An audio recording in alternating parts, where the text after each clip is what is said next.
Hey, Jennifer, thank you so much for sitting down and talking with us. Can you tell me about Lily's Place a little bit and the work that you all do here? Sure. Lily's Place started in 2014 as a neonatal abstinence syndrome center, and that is for babies who have been prenatally exposed to substances. And sometimes those substances are illegal drugs, and sometimes they are legal drugs like methadone, things like that they're using the right way, but they still have an effect on the infant. So once they're born, they need to be weaned from that. And so that's what we do. We help them do that as quickly, comfortably, and safely as possible. How did this all get started and come about? Well, we had, I believe it was 2 nurses and a volunteer who worked in the NICU at the hospital, and they saw that it was just not the right atmosphere for these babies. It wasn't working well for any of them because we had our babies with NAS who are really sensitive to light and sound and things like that. And in a NICU, you got machines beeping and just the bright lights to keep an eye on them, things like that. So it wasn't good for the NAS babies. And then it also wasn't good for taking up space for babies who have really intense health problems that need to have those machines. So they started looking around and started praying for an answer to this. And after a lot of research and prayer and community support, Lily's Place was born. So you're developing some newer things with mental health and stuff like that. You can talk a little bit about that. Sure. Yeah, I'm excited about it.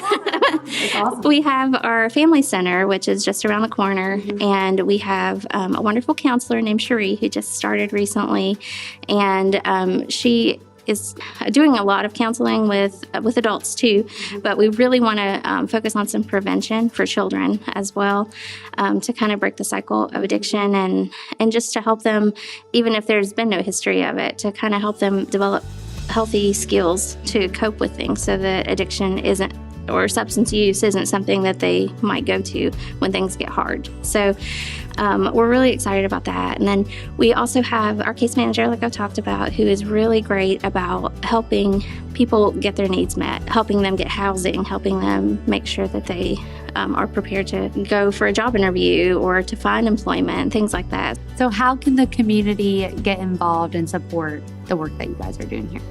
There are several ways. Number one, and most important, and it sounds like I'm just saying the right answer, but prayer.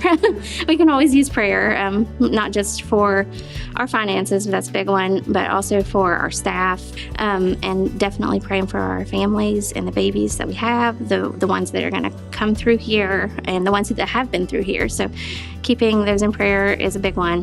What are some hurdles and challenges as an organization that you guys face? Funding.